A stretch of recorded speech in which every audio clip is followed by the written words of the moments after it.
സ്വാഗതം വിജയത്തിൻ്റെ മറ്റൊരു വിസ്മയ വീഥിയിലേക്ക്. ഖലീൽ ജിബ്രാൻ, പ്രശസ്തനായ ചിത്രകാരൻ, പ്രശസ്തനായ കവി.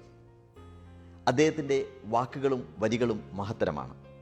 പക്ഷേ അദ്ദേഹത്തിൻ്റെ വാക്കുകൾക്കും വരികൾക്കും ലോകത്തിൻ്റെ പല ഭാഗത്തു നിന്നും എത്രയോ വിമർശനങ്ങൾ ഏറ്റുവാങ്ങേണ്ടി വന്നിട്ടുണ്ട്. കാരണം അദ്ദേഹത്തിൻ്റെ ചിന്തകൾ അദ്ദേഹത്തിൻ്റെ ചിന്തകളായിരുന്നു. കുട്ടികളെക്കുറിച്ച് ചോദിച്ചപ്പോൾ അദ്ദേഹം പറഞ്ഞത് ഇതാണ്: നിങ്ങളുടെ കുട്ടികൾ നിങ്ങളുടെ കുട്ടികളല്ല.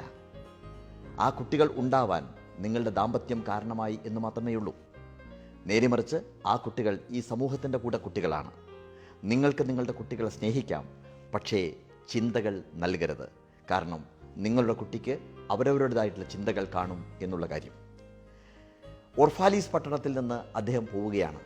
12 വർഷത്തെ താമസത്തിന് ശേഷം യാത്ര പോകുമ്പോൾ കപ്പൽ കാത്തു നിൽക്കുന്ന സമയത്ത് ആളുകൾ അദ്ദേഹത്തെ പൊതിഞ്ഞു.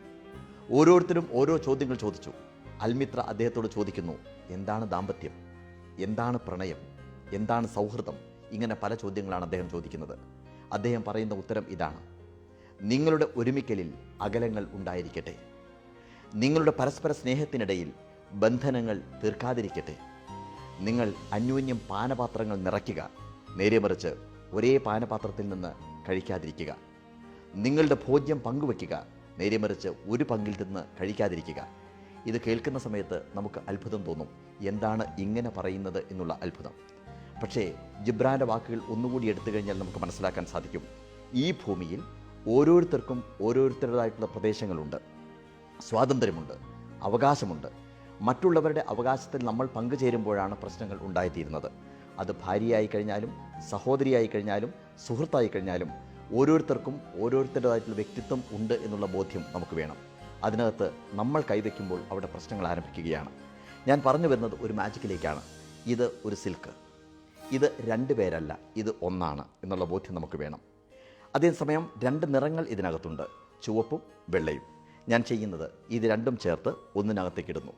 ഇത് ഒരു വീടാണ് എന്ന് കരുതുക. ഒരു പക്ഷേ ഇത് ഭാര്യയും ഭർത്താവുമാവാം, ഒരു പക്ഷേ ഇത് 2 സുഹൃത്തുക്കളാവാം, എന്തും ആവാം. എന്തുമായിട്ട് നമുക്ക് ഇതിനെ കണക്കാക്കാം. ഞാൻ രണ്ടും ഇതിനകത്തേക്കാണ് വെച്ചത്. നന്നായി ഷെയ്ക്ക് ചെയ്യുന്നു. ഇനി ശ്രദ്ധിക്കുക, വാച്ച് ദിസ്. ഇതുപോലെയായിരിക്കണം ബന്ധം. രണ്ടും രണ്ടായിരിക്കുക, അതേസമയം ഒരുമിച്ച് ജീവിക്കുക. അതുകൊണ്ട് നമുക്ക് ആവോളം അടുത്ത് നിൽക്കാം, ആവോളം സ്നേഹിക്കാം. അവിടെയാണ് സൗഹൃദവും പ്രണയവും ദാമ്പത്യവും എല്ലാം പുഷ്പിക്കുന്നത്. പക്ഷേ ഓർക്കുക, ഓരോരുത്തർക്കും ഓരോരുത്തരുടേതായിട്ടുള്ള ഭൂമിയുണ്ട്. ഓരോരുത്തർക്കും അവരവരുടെ അവകാശങ്ങളുണ്ട്, അഭിപ്രായങ്ങളുണ്ട്. അതിനകത്ത് ഇടപെടാൻ നമുക്ക് സ്വാതന്ത്ര്യമില്ല. ജിബ്രാൻ പറയുന്നത് പോലെ സ്നേഹിക്കാം, പക്ഷേ എല്ലാം സ്വന്തമാണ് എന്ന് ധരിക്കരുത്. അടുക്കാം, പക്ഷേ ആവശ്യത്തിൽ കൂടുതൽ അടുക്കരുത്. അമ്പലത്തിൻ്റെ 4 തൂണുകൾ പോലെ നിലനിൽക്കുക. 4 തൂണും ഒന്നായി ചേർന്ന് കഴിഞ്ഞാൽ മേൽക്കൂര താഴേക്ക് മറിഞ്ഞു വീഴുമെന്ന് ഓർക്കുക. ജിബ്രാൻ്റെ ഈ വാക്കുകളെ നമുക്ക് ഒന്നു ചേർന്ന് വിലയിരുത്താം.